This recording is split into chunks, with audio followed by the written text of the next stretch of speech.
so some of the things that are being introduced in my area where I live are alternative affordable housing structures such as tiny homes, cooperative living arrangements, integrating housing solutions as a community.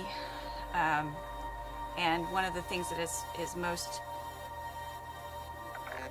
debilitating to our city is that we do not have enough resources for people with mental illness and people who are struggling with poor coping mechanisms of addiction. So we do not have enough resources for people to have the rehabilitation services, and we do not have the housing for when they are released from these rehabilitation services. So we need respite facilities that are integrated into our community structures, part of the housing development plan, as housing, not as some external, faraway warehouse building in the middle of nowhere to say, we don't want you in our neighborhood, we don't want you near our business. We need to get past our bias towards people who have nothing, who are struggling and trying to regain a foothold in our community. Embrace these people that are part of who we are. They are our neighbors. They are us. They have experienced hardship. They have experienced some sort of loss. They are in crisis mode, and they need a foothold to regain what they had prior to losing it, prior to the traumatic experience. And if they have never had any stability, then we need to have education, we need to have counseling, we need to have all the structures that a person would need that's necessary for them to have, at least at the modicum amount of level, the same sustainability as any other person who is functioning and has a quality of life that can be successful. We all have potentials, we all can meet these potentials. As a community, it's our responsibility. So what we're seeing is a division in our financial categories. This is more or less a situation in which those who are in a position of stability and are able to be successful and are able to meet the criteria and the requirement for sustainability are prospering, and those who are not able to are falling down. And the system that we have in place is working against them, so they are literally being oppressed by our conditions. We need conditions that will help alleviate the struggle and the pain and the struggle and lift them back to a place where they can be successful. This isn't socialism necessarily, because we live in a democracy and we live in a capitalist society. This is more or less giving the tools, providing the tools and resources that are available to all of us, because we are a wealthy country, so that the people that we're investing in are able to sustain their lives and be successful and prosper and give back to the community. It's not a big mystery. This isn't, to quote Holmes now, rocket science. What we are facing is a challenge of population growth and economic need for jobs that are sustainable for people to meet the requirements for their basic housing, water, food, and not fall down. And when we do fall down, which we all fall down, whether it be our health, our mental health, our physical health, whether it be our ability to cope with the world when we do struggle and not do something that's more self-destructive, understanding the ritual and the behavior, they can collapse us when we're in a situation of crises. So all of this stuff is connected. This is a connected situation. And to stand in judgment of those who are in a critical position of loss or trauma or struggle, and look down on them and then create penalties in our legal system on local and state levels in which we are penalizing someone for occupying their space, for instance, for life-sustaining needs that they are meeting, but they are meeting it in a public place because they do not have a roof over their head. That is unconstitutional. That is a critical, deterrent to their success. They cannot continue to stay afloat or stay above or maintain their livelihood, literally their life sustained, whether it's relieving themselves, sleeping, occupying their living, breathing space in a public area, is considered wrong. It's considered illegal. It is created as a shaming factor to push people. It's that tough love thing or that broken windows thing where they're trying to push people back into society, and that does not help them. It is not helping people recover. That is oppressing them and is shaming them to a point that their self-esteem has already been compromised by our level of peer pressure that we have on each other as capitalists. That if we fail and we don't have the money and the net worth and net value as a human being in our society, we are failures.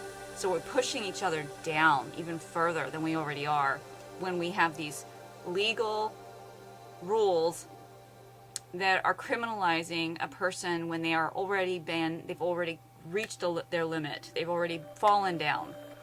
We've got to do better than that, especially when we have a society, a nation right now that has infiltrated drugs, not only in our pharmaceutical capacity, but in our streets, the street versions of our pharma drugs that are compromising the health and compromising the ability for people to sustain themselves when they choose to do that activity. Not always by their fault of their own. Usually they experience some physical trauma first, and then in order to cope with that physical or mental trauma, they use medications, they medicate it, and that medication is not always accessible through pharma and legal routes, and then it is something somebody takes on a street level, especially if they've been kicked out of their housing situation and now they're living on the street. It is so easy to acquire. This is where people that are everyday people are facing these situations, and then we're criminalizing them when what they need is rehab, what they need is stability, what they need is housing first. They need a roof over their head. They need to have a place where they can get their bearings back and then assess their situation and take that next step. But how is anyone supposed to exist or survive when they have no shelter? So our city structures and on a local and a state level, we are compromising ourselves as a whole community if we do not have affordable housing, if we don't have routes for affordable housing, if we don't have routes for building alternative structures that may or may not fit into our current zoning laws. We need to reassess that and make some changes.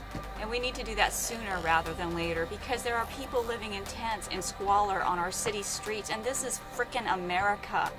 We look like some third world developing country. This is pathetic. What is this? Make America great again? And I'm not placing this all on this one administration, but I don't see anything great happening. Do you? So let's just hold our current administration to those words, those founding words that got him elected, okay? The founding words of his entire campaign. The only people that are going to be having anything great happen are those who are wealthy enough to afford the current economic structures that we're living and abiding by. And that's creating a division. It's creating a division between wealthy and poverty, wealth and poverty. It's becoming very evident across our nation, and any one of us can fall down. All of us are hanging in the balance. None of us is immune to this. How many paychecks away are you from being broke? Not being able to pay your rent, not being able to afford food for your kids. What's your savings account like? How much debt are you in? Would you be forced into a labor camp if for some ungodly reason our country became a dictatorship instead of a democracy?